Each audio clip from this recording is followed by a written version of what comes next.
Hello, this is Dean Phoenix with a compilation of my fights from the easier of the Dark Aeons. So this is Dark Valefor, Dark Ifrit, Dark Ixion and Dark Shiva. There is a marked increase in the difficulty in the Dark Aeons from Dark Valefor and Dark Yojimbo onwards, whichever of those two you fight first. But for the easier of the Dark Aeons, this is what I used as the what I would consider the bare minimum. 255 strength, defense, magic defense. The agility that's already on the standard sphere grid is over 170, and luck at 85 or more. You can do it with a 35 luck. You just need to use aim or Rikku's ultra null all against Dark Shiva. So Auto-Haste, Auto-Phoenix, Auto-Protect on all three of the armours.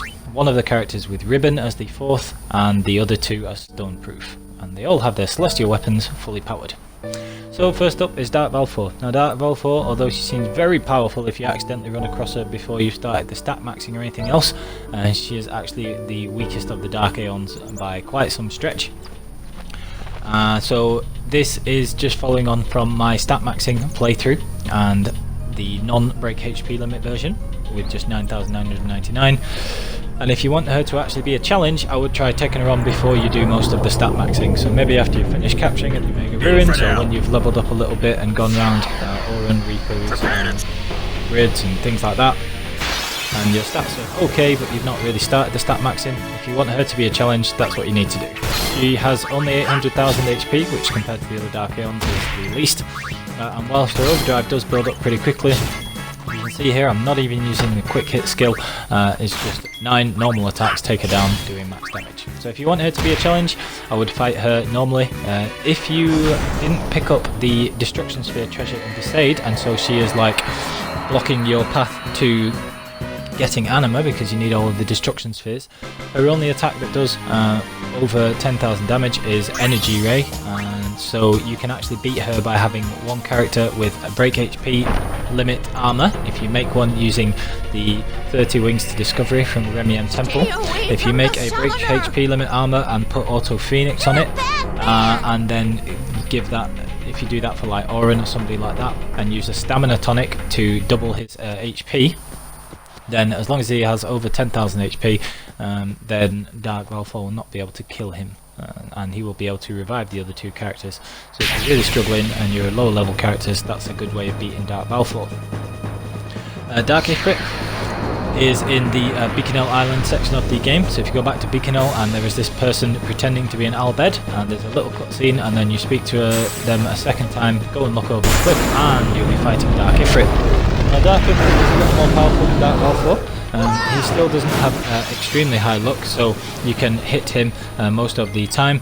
As you saw in my characters, I've got 85 luck, which is what I would recommend as the lowest comfortable luck to aim for with your main characters for fighting the Dark Aeons.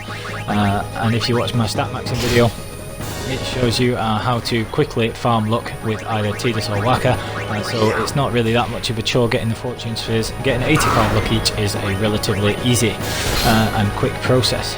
But anyway, you're fighting Dark Ifrit. You can see here that if you have Auto Protect and max stats with your defense and HP, you can normally survive 2 of his attacks. But depending on what characters you're using, these celestial weapons are dependent on their hit points. So you see here that whilst they're at very low HP, Rikku, Tidus and Waka's Celestials all depend on their ratio of HP to max HP. So they're doing a little less damage if they're right at the lower HP. But it doesn't really matter, you can still kill Dark Ifrit if you have max strength like this, and all the characters have Auto Phoenix and Auto Haste. You can still get in enough hits to quite easily defeat him. His only attack that hits multiple characters is his Overdrive. So basically, if you have Auto Phoenix on 2 or more of your characters and the Dark Aeon in question cannot hit the party for an all-party attack, like Dark Ifrit can't apart from his Overdrive, then you should never be losing to them as long as you have decent enough stats to take them out before you run out of Phoenix Downs. And if they do get Overdrive, you can just block it with an Aeon by switching unit in and then using a summon to have an Aeon take the Overdrive hit. So you can see here that one of the reasons that you have Auto Protect on the armours is so that if you take physical hits, it'll halve the damage, and that's what's happening there with Dark Ifrit's counterattack, because he counterattacks every normal strike. If you want to make this much easier, you can of course use overdrives. Attack reels will take him down in one hit if you have 255 strength, and the combination of that and Tidus's Overdrive, Slice and Dice, or Blitz Ace will definitely take him down. So it's pretty easy to be able to take Dark Ifrit down. Now the Dark Aeons can actually drop a ribbon armour, so that's armour with ribbon and other abilities or free slots on it. And ribbon's extremely difficult to get otherwise, but with these Dark Aeons they can also drop other less desirable abilities, so even if you were to repeat these fights a lot, you still probably wouldn't get a ribbon plus 3 slot armours. It's a very low chance of getting that. Now I showed you my stats just before, but one of the things that's very slightly different before you fight Dark Ixion, Dark Ixion has the has a counterattack which is actually evadable, which most of the Dark Aeon attacks aren't. So I actually raised evasion a little bit, and there's a very good reason for that. Dark Ixion's counter puts you to sleep for 99 turns if you don't have ribbon, and so because it's probable that only one of your characters have ribbon unless you've spent a lot of time grinding dark matters or something else, you normally just get the 99 dark matters that you get for capturing 5 of every enemy and make a ribbon armor with that. And as you saw, my other 2 characters have Stoneproof instead, so they can be put to sleep. So you want them to be able to avoid Dark Ixion's counterattack. And to do that you need to have a total of 290 luck plus evasion. So like I said before, you need about, if you want about 85 luck as what I would recommend as the minimum. Like I say, you can do it with 35 luck, which would mean that you would need 255 evasion. But I prefer having the 85 or so luck, so you need your luck and evasion to add up to 290. So I had raised evasion before this battle, and you'll see why in just a minute. Now Dark Ixion has 2 phases, and so for his phases are basically different types of attacks, and it's only in the first phase that he counterattacks. Now you can see there that because the characters have that higher total of luck plus evasion being 290, instead of the counter hitting Tidus or Waka, it will miss them, and so they don't have to deal with the 99 turns of sleep. And that makes this battle a lot easier, because even though it's extremely winnable, in this phase Dark Ixion cannot hit your whole party, so as long as you have Auto Phoenix, unless you run out of Phoenix downs, you're absolutely fine, because he can only hit single characters. In this phase he can only use his overdrive. He doesn't use Thor's hammer, that's only in the second phase, so even if he gets his overdrive you'll see that he uses Aero Spark instead, and that still only hits one character, so this is a very winnable fight.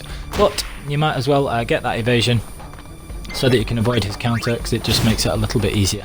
The other alternative is actually fight him before your defense is high, and so you can just use the agility speed, the agility for your speed, high strength, and then fight Dark Ixion before his attacks will actually before your characters can survive the attack, and so that will just kill them. They'll get revived for Auto Phoenix, and that way you don't have to deal with his counter either, because they won't be put to sleep, they'll just be killed and then revived by Auto Phoenix. So Dark Ixion has 1.2 million health, so that's 13 hits of 99,999 if you have maximum strength, and then you have to go and find the second summoner and fight him again in the second phase. But you can see here that this is a much quicker fight, not that the other one lasted particularly long, but you can kill him pretty comfortably before he even gets overdrive, and you can take him out without even having to face Thor's hammer. So you can see here that you get plenty of turns and can consistently hit him because they've got high enough luck. He doesn't have the highest luck, he's only got 36 luck, so you should be able to hit him pretty consistently, and with the 85 luck on each character, that is guaranteed. So Dark Ixion, again, not that tricky.